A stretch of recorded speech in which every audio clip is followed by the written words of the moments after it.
Welcome to వేద boutiques. ఇవాళ చూడబోతున్నామండి మనం డిజైనర్ బ్లౌజెస్. ఈ డిజైనర్ బ్లౌజెస్లో మనకి నార్మల్ ప్రిన్స్ కట్ ఉంటుంది, షేప్ విత్ ప్రిన్స్ కట్ కూడా ఉంటుందండి. మీకు ఇవాళ వాటి రెండింటి మధ్య వేరియేషన్ ఏంటనేది చూపిస్తాను. ఇది వచ్చేసి back neck and front neck వచ్చి ఒకే కస్టమర్వి 6 బ్లౌజెస్ ఉన్నాయండి. ఒక్కొక్కటి ఒక్కొక్క మోడల్ పెట్టాము. ఇది వచ్చేసి ఇలా స్టార్ షేప్లో ఎల్ షేప్లో తీసుకున్నాము.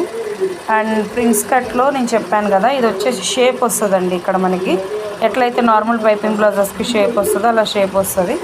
అండ్ ఇక్కడ వచ్చేసి మనకి ప్రిన్స్ కట్ ఇస్తాము. ఇది ఒక బ్యాక్ నెక్ డిజైన్ అండి. అండ్ హ్యాండ్ వచ్చేసి బార్డర్ ఉంది. సో మేము బార్డర్ని షార్ట్ చేయకూడదని చెప్పి లాంగ్ పెట్టి మొత్తం కట్ వర్క్ ఇచ్చామండి, పేస్టింగ్ ఇచ్చి పైపింగ్ ఇచ్చి. అండ్ దీని ఫ్రంట్ నాకు చాలా బాగా నచ్చిందండి. చూడండి ఫ్రంట్ ఎలా వచ్చిందో. దీన్ని కట్ వర్క్, ఒక కట్ వర్క్ లాగా వచ్చి మళ్ళీ